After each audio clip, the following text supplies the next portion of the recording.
Excited na ang 23 anyos asin bagong pasar sa licensure examination for teacher ulit na si Ederlyn kang Sorsogon City para sa sendang O-taking sa Pebrero 12. Alagad mas excited siya hulitain niyang primero best nagigibo ng O-taking ning face-to-face. Naparamihan tras na pinundo huli kang pandemya.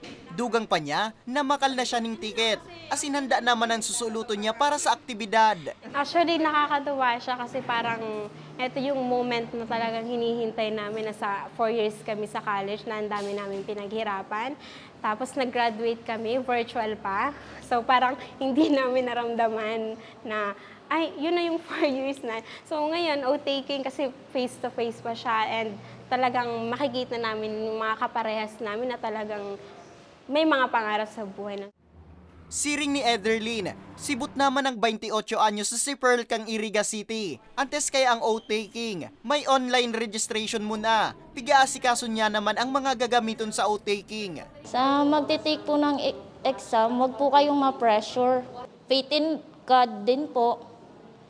Saka, wag po kayong kabahan during the examination. Matulog ng maayos.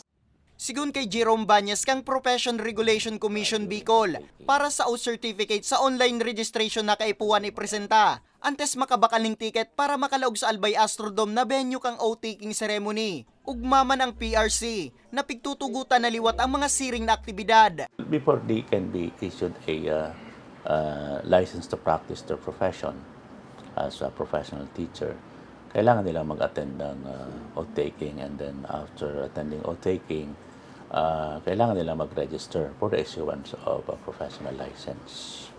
Sa datos kang PRC Bicol, nakapag-rehistro sinda ning 15,000 na examinees para sa LET examination kang nakaliis na Oktubre taong 2022. 8,085 o 53% digdi ang nakapasar. Since pigiling na dakol ang attendees, tulong batches po siya. The O-taking will be held in 3 batches. May 9 a.m., may 1 p.m. and 4 p.m. sa Albay Astrodome para ma-accommodate the boss.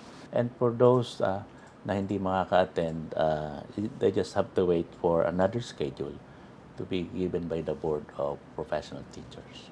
Asigurasyon man kang opisina, mantang pigsasagibo ang O-taking ceremony. Maigot manggiraray nidang ipapautob ang mandatong health protocols.